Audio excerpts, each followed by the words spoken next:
పేరు శరణ్య. నేను ఈశ్వర్ సాయిల కో క్యారెక్టర్ ఈశ్వర్ సాయి వైఫ్ని. బేసిక్గా నా హస్బెండ్ నార్మల్గా అయితే మాత్రం మా రిలేషన్ 7 years బట్టి ఎప్పుడు ఎలాంటి డిస్టర్బెన్స్ అయితే లేవు. ట్రూత్గా చెప్పాలంటే నా హస్బెండ్లో నేను ఈ 7 సంవత్సరాలు ఒక్కసారి కూడా నేను ఎప్పుడు ఇలాంటి పొరపాట్లు ఎప్పుడు చూడలేదు. టెక్స్టులు మెసేజ్లు నా దగ్గర ప్రూఫ్లు ఉన్నాయి. చూపిస్తే మాత్రం అంటే ఇట్లా ఎలా వస్తుందంటే మరి నా హస్బెండ్ కూడా చెప్పడం ఏంటంటే తనే ఇట్లా నన్ను కొంచెం ఇది చేసింది. సో అందుకోసమని ఏ అబ్బాయి అయినా సరే మరి ఎట్లా ఇలాగే అయిపోయింది ఇంకా అని చెప్పి తను చెప్తున్నాడు. మరి ఆ అమ్మాయి ఏమంటుందంటే నాతో కూడా చాలా మంచిగా మాట్లాడేది. సో నేను లాస్ట్ టైం సూసైడ్ చేసుకోవడానికి వెళ్ళాను అనమాట. ఇట్లా ఈ అమ్మాయి విషయంలోనే కొంచెం నాకేదో కొంచెం నెగిటివ్ వైబ్ వచ్చి సో నేను బయటికి అంటే నేను సూసైడ్ చేసుకోవడం వరకు వెళ్ళిపోయాను. నాకు బాబు ఉన్నాడు, బాబుని తీసుకొని సూసైడ్ చేసుకోవడానికి వరకు వెళ్ళిపోతే ఆ అమ్మాయి నా కోసం ఫుల్గా అంటే ఎక్కడ ఇది బాగా స్ప్రెడ్ అయిపోతుందా ఏంటి అనుకుందో ఏమో తెలియదు, కానీ కంటిన్యూగా నన్ను ఫాలోఅప్ చేస్తూ ఎక్కడున్నావు ఏమైంది నాకు అప్పుడు కూడా ఏం డౌట్ రాలేదు. తర్వాత చూస్తే మెసేజ్లు ఇవి అవి అన్నీ చూస్తే ఇలా రావాలి, మీ అన్న రావాలి. మెయిన్ వాళ్ళిద్దరికి కలిపి ఒక ఆయన ఉన్నాడు, ఆయన రిత్విక్ అని చెప్పి వాళ్ళిద్దరు మీడియేటర్, అబ్బాయి పర్సనల్ అసిస్టెంట్ ఇద్దరికి. సో అసలు ఆ అబ్బాయి ఫోన్లో ఎన్ని టెక్స్టులు ఇవన్నీ బ్యాకప్ చేసి చూస్తే అసలు చాలా ఇదిగా ఉంది. సో నేనైతే మాత్రం కోరుకునేది ఏంటంటే నా హస్బెండ్ అయితే తప్పైపోయింది, నాకు ఒక ఛాన్స్ అయితే ఇవ్వు అని చెప్పి ఆయన చెప్తున్నారు. కానీ ఆ అమ్మాయి నుండి ఎప్పుడు నేను ఏం ఫేస్ చేస్తానో తెలీదు. కానీ ఎందుకంటే ఇప్పుడు నా లాంటి అమ్మాయికి అంతమంది ఫాలోవర్స్ ఉండి పైగా నాతో ఇంత మంచిగా ఉండి ఇంత చేసిందంటే వాళ్ళ అమ్మగారు రికార్డు కూడా ఉంది. నేను పొద్దున్న వాళ్ళ అమ్మగారికి ఫోన్ చేసి అడిగితే మా అమ్మాయి అంతే అలాగే చేస్తుంది అని చెప్పి అంటుంది. నా దగ్గర రికార్డు ఉంది. ఫోను స్విచ్ ఆఫ్ అయ్యేటప్పటికి నా దగ్గర ప్రూఫ్ లేకుండా ఉంది. ఆన్ చేస్తే అది కూడా ఇస్తాను. సో ఇట్లాగా ఇప్పుడు నాకు అన్యాయం జరిగింది. నా పేరెంట్స్ మా సిస్టర్స్ వచ్చి ఏదో చేశారు. నా హస్బెండ్ నాతో ఏదో కొంచెం పోలీసులు దీంతో ఏదో మాట్లాడుతున్నాం అవుతుంది.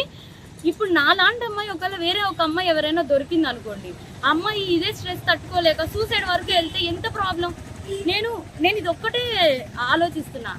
ఎవరైనా సూసైడ్ వరకు వెళ్ళారు అనుకోండి, అప్పుడు ఎంత ప్రాబ్లం ఉంటుంది. అమ్మాయికి తెలుసు నాకు బాబుని కొనేటప్పుడు నేను ఎంత డిస్టర్బ్ అయ్యాను, చాలా హెల్త్ ప్రాబ్లమ్స్ ఎలా వచ్చాయి అమ్మాయికి అన్నీ తెలుసు.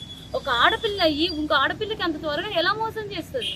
అది కూడా నా పక్కనే ఉండి మళ్ళీ ఈశ్వర్ నిన్ను మోసం చేయట్లేదు, నేను అలాగా నీకోసం ఏడుచు ఇంత చేస్తూ నా హస్బెండ్తో అసలు అది ఎట్లా ఉండగలుగుతుంది? నా హస్బెండ్కి డ్రింకింగ్ హ్యాబిట్ కూడా లేదు, అలాంటిది తను డ్రింక్ కూడా చేయించారంటే అసలు నాకైతే అర్థం కావట్లేదు. అసలు ఈ ఫోక్ ఇండస్ట్రీ అంటే నేను చాలా ఈయనకి మంచి వాళ్ళందరూ చాలా మంది మాట్లాడుతుంటే అబ్బా చాలా ఇట్లా ఉంటుంది అట్లా ఉంటుంది అనుకున్నా కానీ ఇంత అన్యాయం నా వెనక ఇలా జరుగుతుంది అని చెప్పి నేను ఎప్పుడైతే అనుకోలేదు.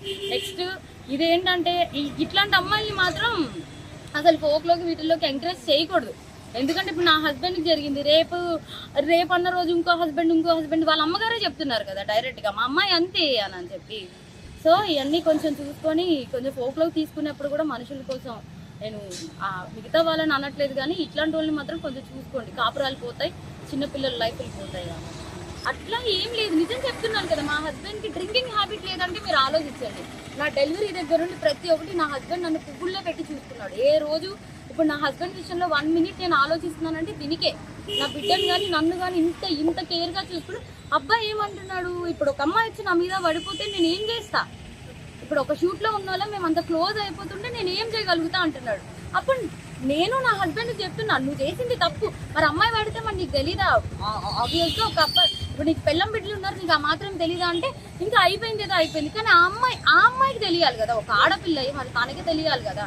సో నాకు ఇబ్బంది ఎక్స్ట్రా కోసం అయితే తెలీదు. ఫోక్ కోసం మాట్లాడితే మాత్రం చాలా మంది మంచి వాళ్ళని అయితే నేను చూస్తూనే ఉన్నాను కదా, చాలా మంది మంచిగానే ఉన్నారు. కానీ ఇలా పక్కనే ఉండి గొంతు కోసే వాళ్ళని నేను ఇప్పుడే చూసాను. పైగా ఆ అమ్మాయి ఇంత సెలబ్రిటీ లాగా అన్నిట్లో డీలో వీటిల్లో వాటిల్లో ఇంత వచ్చి ఒక ఆడపిల్ల జీవితం ఒక్కసారైనా ఆలోచించాలి. పైగా తనకి బ్రేకప్ కూడా అయింది.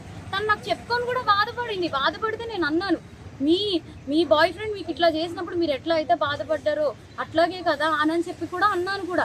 తనకు ఆ మాత్రం అసలు ఏవి గుర్తు రాకుండా ఇంత ఎట్లా చేసిందో నాకు అర్థం కావట్లేదు. ఎందుకంటే మీరు అనుకోవచ్చు ఇప్పుడు ఏంటి ఈ అమ్మాయి కోసమే చెప్తుంది వాళ్ళ హస్బెండ్ కోసం.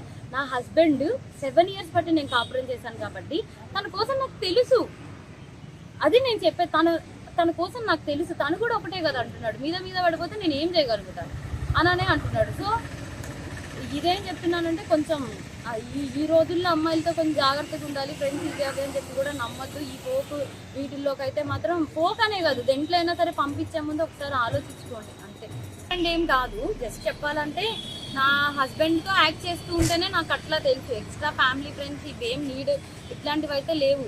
సో నాకు తెలిసి అమ్మాయి నార్మల్ క్యాజువల్గానే నా హస్బెండ్ త్రూనే పరిచయం.